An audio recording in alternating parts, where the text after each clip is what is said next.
So thank you for coming back to track 2 for the afternoon. I am hosting this, Heather Mahalik over here. And with me I have Vivek, Malik, and Kumar Vikramji.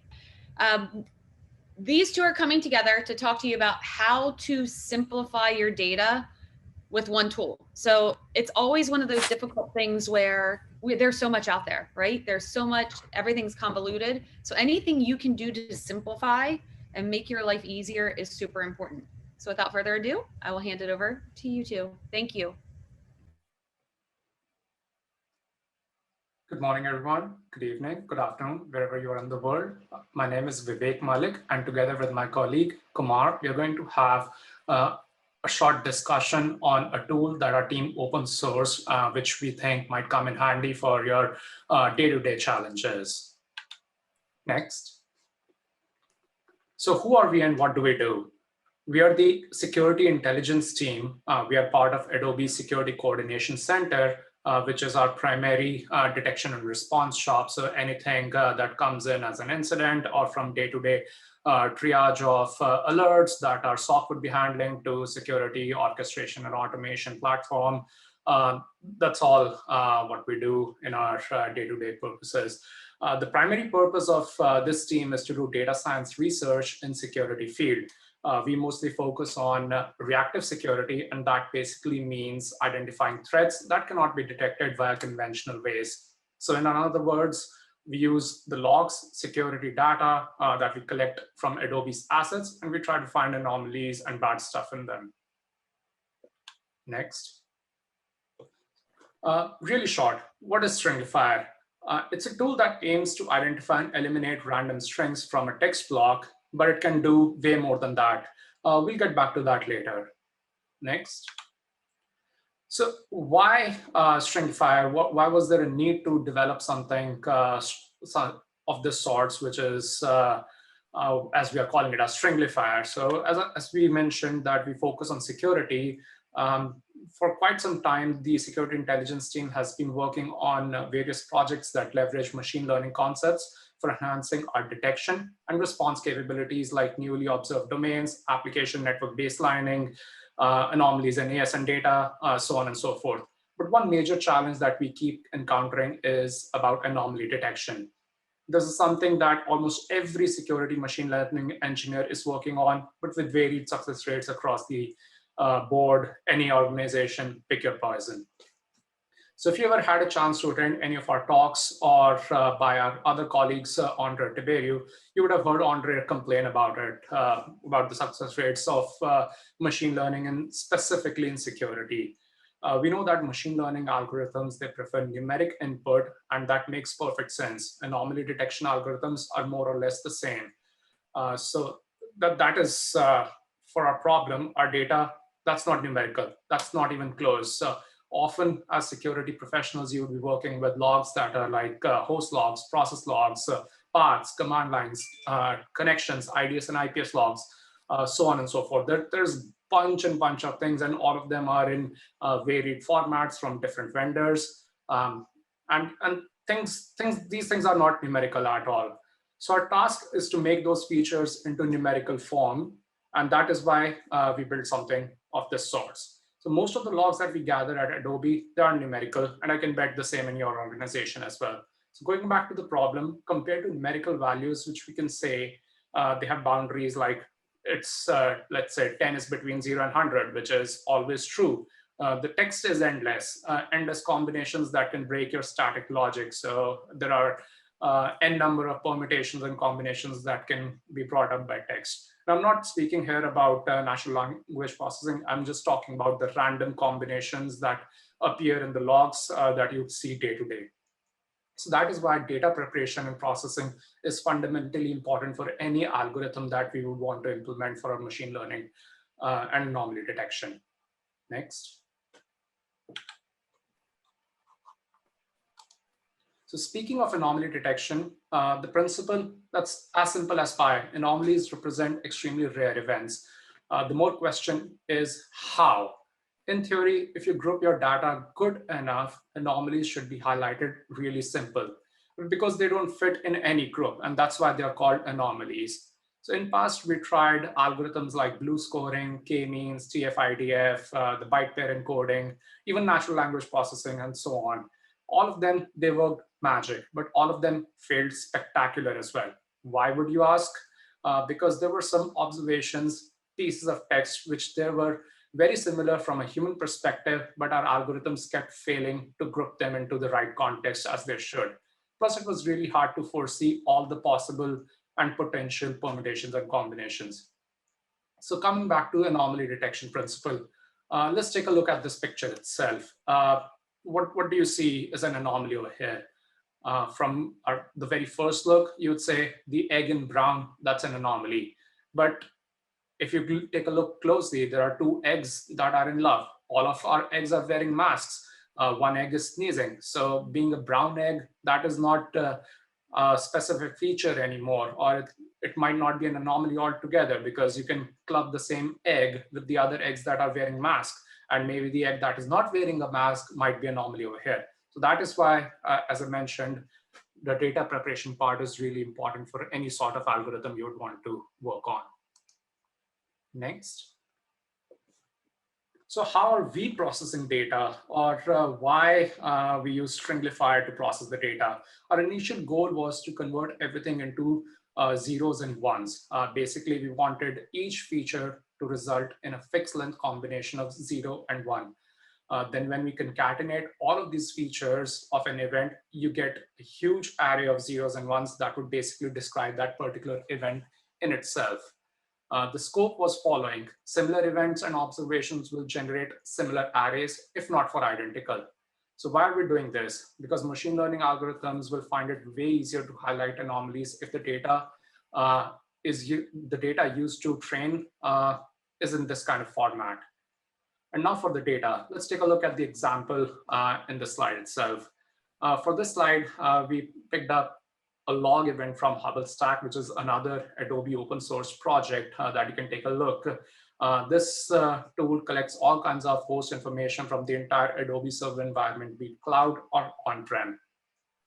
And this data is really verbose and really different from account to account, or even machine to machine, even in a same account. So you might have one single AWS account for your team that might host multiple machines. All of them would generate very different data, even if they're doing a lot of similar stuff. So as you can see in this example itself, or the command line that we have, there is a shell script, frame extraction.sh, that is being executed in both the cases, but both of them have a different set of characters that are generated on the fly, which is what would be happening on your environment as well. So even if it is obvious for us humans to see that these commands are technically similar or are in same set of group because they're executing the same shell script, the algorithm or the machine learning algorithms would beg to differ on this front, and they would classify them as different anomalies. So what do we do from here? We thought, let's start with the rejects, but one of our colleagues said, well, rejects is like a very simple solution that will definitely not work. Tiberiu specifically mentioned that it's a much more complex problem than simple rejects, but we were adamant on our own also. So let's see how rejects plays with these kind of problems. Next. So we created a basic regex example to solve this problem, basically matching all the sequence of letters, numbers, or dashes with any length between, let's say, 30 and 100 characters, ignoring stuff that starts with the underscore. Please don't ask why. A regex was constructed based on the observed observations and the data as a human.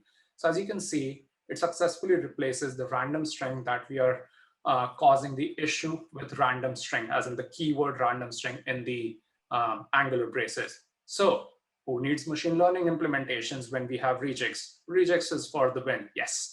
We wanted to party at this point and show it to Tiberiu that, yeah, regex can potentially solve this.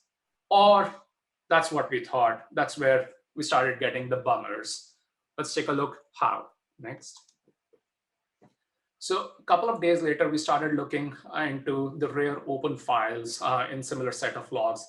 This kind of data is provided to us by Hubble. So it's very specific to running processes, which you would be very much interested in like what process is running and where was it executed from, where was that process actually open from. So we tried the same approach to extract the randomness of the files and group them and highlight the anomalies.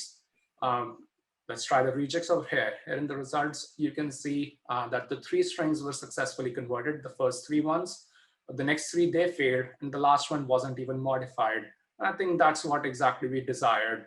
But at the same time, it should have picked up the data in the timestamp as well as supposedly a random set of characters, because that's not a standardized timestamp as well. That was created by some engineer based on their own parameters. So one of the reasons why this failed is pretty clear. The rejects was also looking for the length of minimum of 30 characters. So let's try like reducing the length to 20 characters and see what changes it provides. So in this case, you see the first 3, again, they passed. The number 4, that is still small, and it is also broken by the underscore. Number 6, again, the file path, that's too short as well. But at the same time, number 7, which is the Prometheus, that completely destroyed our logic. Like Prometheus definitely left the building. It was that one sad child who felt completely ignored because this is not a random set of strings. This is definitely some binary and bin path that some product might be using. So that's why we always have exceptions, and we cannot account for all of those exceptions as a human. And that's where Stringlifier comes into play. Next. So going further, as we already saw that we cannot escape all random character sequences. Now let's say, what about IP addresses? They have randomness in them, yes. But do we want to replace them with just random string and angular braces, or do we want to tag them as public IP or private IP? I think that would be more contextually beneficial for any sort of algorithm if you tag them as public or private IP. But at the same time, you have so many IDs, different type of IDs, API keys, passwords, timestamps. It's really difficult to account for all of these in any sort of log that you might be looking at. So the impact is like huge, and that's where having rejects is not a solution that we would want to work with. That's why we created Stringlifier, and I'll now let Kumar take over from here to do a deep dive on Stringlifier. Kumar, over to you. Thanks, Vivek. Hey, I'm Kumar here. So yeah, let's get into Stringlifier. So as Vivek explained, that a command can contain different kinds of string. It can be random string, numbers, IPs, or UID. So in a nutshell, what Stringlifier does, it takes as input raw text input. It can be commands or any text string. And it can detect random strings, numbers, IP, UIDs. It can basically detect anything if you train it in that manner. So if you want to detect certain string pattern, you have to train it for that string pattern, and it will tell you that this is the string that you are searching for in a particular command.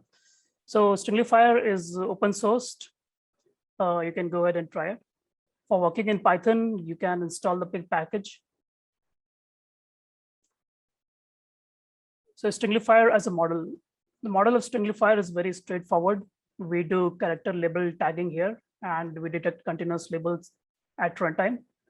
And inside the box, we do character case embedding, where we identify lowercase, uppercase, and not applicable. Not applicable involves special characters and numbers. And then we do set of 1D convolution, and then the output is fed to bidirectional long-term short-term memory network block.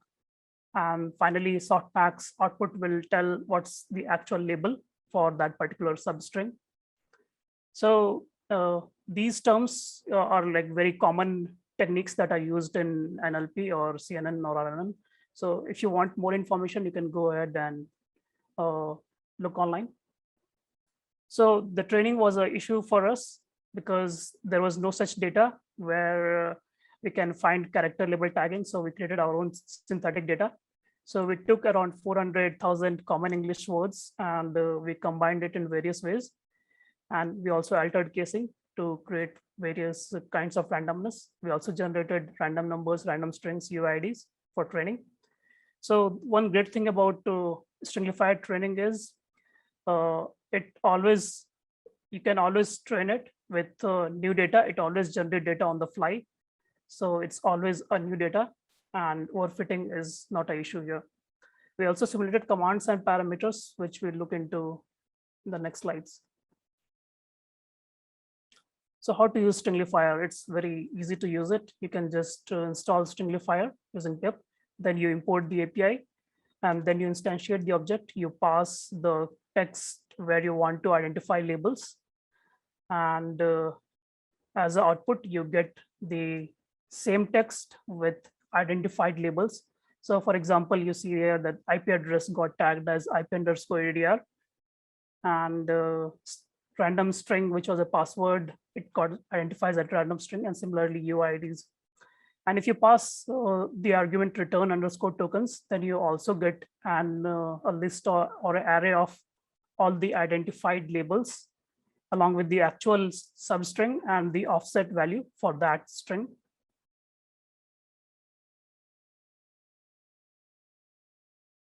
Next, we'll do a quick demo of Stringlifier. We'll cover 2 use cases here.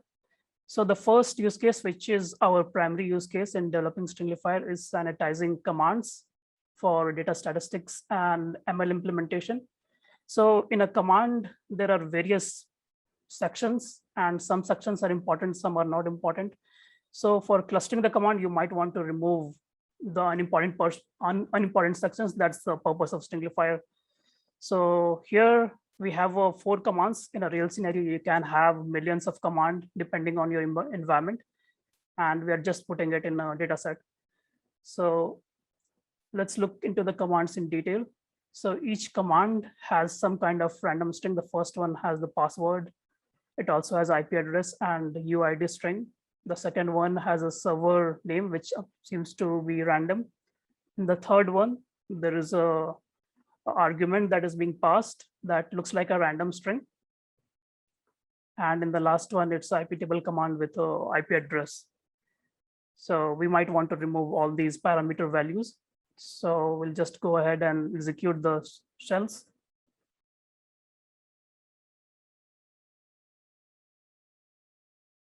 And we'll just display the data set that we created.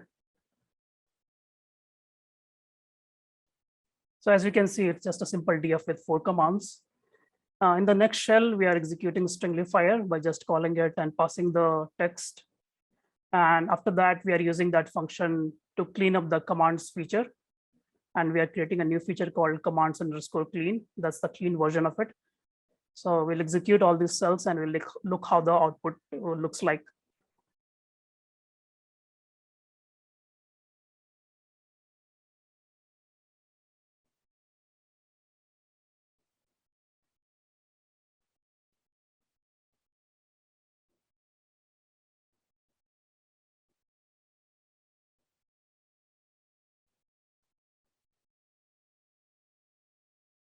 So as it got executed, we can see that in the first command, the password random characters are labeled as random string, and also the IP address and UIDs.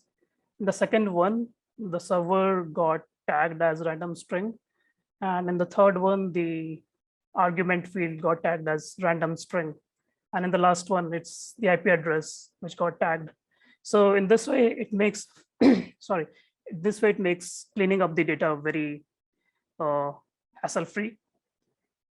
The next use case we'll look into is detecting certain kinds of string in text that can be a repo or folder.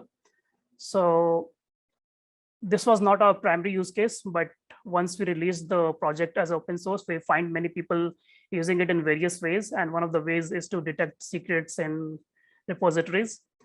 So what we are doing here is we are collecting all the files in a repo and putting it in a list. And in the last shell, we are just feeding all the files as a string to Stringlifier. And then we are looking for random string tag. So that's all we are doing here. So let's execute all these cells.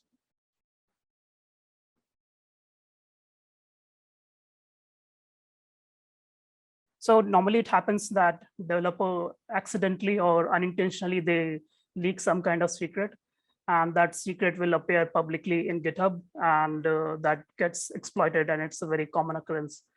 So we are running Stringlifier right now, and it will output if it finds any random string. So such kind of string can appear in config file or Python script. So it looks like we see there are 2 random string that was found in config file. And these can be passwords or API keys.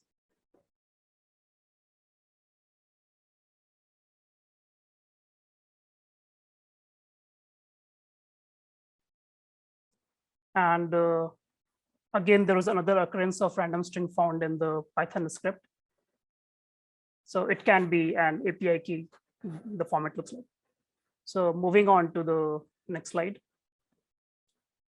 So now we'll discuss a real life use case where we have used Stringlifier. So we're not going to discuss the actual use case, but we modified it in such a way so that we don't expose confidential information.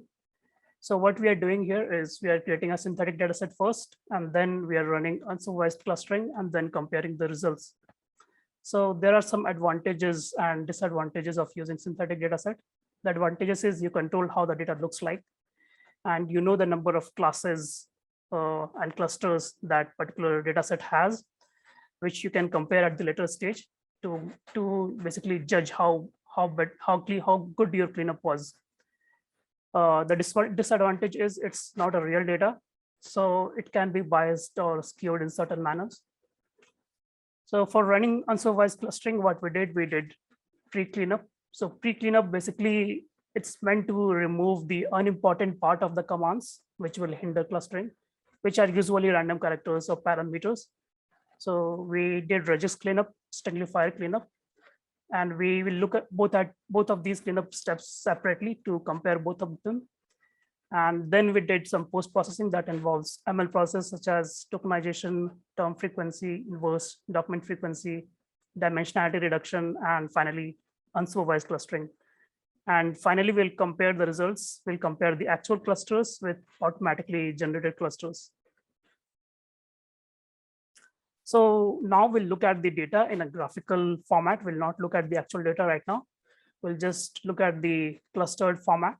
So what we did here is we performed a simple cleanup using regex, as my colleague explained, where we removed random strings, very long strings, and we converted all the numbers to 0. And then we performed the ML process such as tokenization, DFIR, dimensionality reduction.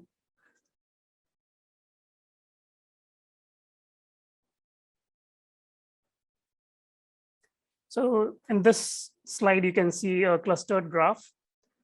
So we have around 5,000 points after doing regex cleanup and performing a few of the clustering process. We haven't done actual clustering here, but here we can see that we have quite cluster looks good. We have around like 5 clusters.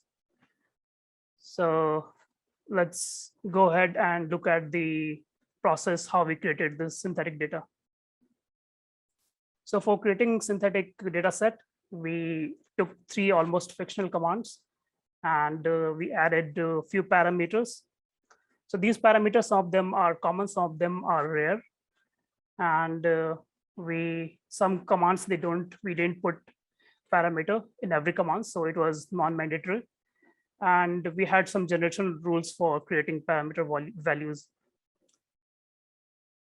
And these are the actual commands which we generated. So these are fake commands. These are not real commands. It might work or might not work on a system, but it looks real. And to the clustering process, it will look like a real command. So in the graph earlier, we saw that there are 5 clusters, but here we can easily see there are only 3 main commands that we took. So there should be 3 clusters, but it was appearing as 5 clusters earlier. And so we have used only 3 commands, main commands, but in real scenario, there can be a number of commands in a system and it can keep changing. So if someone tries to just use label data instead of using ML processes, then it will be difficult to handle that case, to find anomalies or to do cleanup, because The commands can be executed from n different locations. Their call locations can vary, and they have different formats. The same command can have different formats, and also the important part of the command can lie somewhere in the middle and not in the beginning. So that's why it's a good idea to apply ML. So next, we perform clustering on the data. So here you can see the left part is the actual ground truth, and the right part is the clustered part after we did the cleanup earlier. So what we see here is we are not able to do clustering properly. It seems like the green cluster is overlapping on the yellow cluster and purple cluster, and the midpoint of that cluster is lying somewhere in the middle where there is no data point. Now let's try Stringlify Cleanup and see how it improves the clustering. So using Stringlifier, we'll do the same thing, but we'll replace the cleanup steps with Stringlifier Cleanup, where we are processing each commands, removing all the random string or IP address, UIDs with particular label. And then we are doing ML steps such as tokenization, DFIR, dimensionality reduction. So now the graph looks like this. We can clearly see that there are 3 clusters. It's well defined. So how it happened? So if you look at it, it seems like the dimensionality reduction is now not forced to run, is not forced to learn the random strings that it was forced to learn earlier. And that's why we see the clusters are well defined and data distribution looks perfect. And now if we apply clustering, so here on the left side is the ground truth, on the right side is automatic clustering generation using Stringlifier Cleanup. So it looks quite similar. There is just one point in the middle which seems to be wrongly identified. In the actual scenario, there can be many such points because the randomness will vary a lot. So yeah, so this explains like how Stringlifier is much better than regular cleanup process like regex cleanup. So these are the Stringlify resources where you can go and check it out. So you can go ahead and look at the code base in GitHub. If you want to just try it out, you can check out the Kickstart notebook, and also for installing, you can for the pip package. So one thing to note with this project is it's a ML project. So the accuracy is not 100%. It is not deterministic. So if you have any generic use case where you want us to work, you can just drop an issue in GitHub and we'll work on it. And these are Adobe security resources where you can go and check out other projects that Adobe is working on. So thanks for your time. Hope this was informative.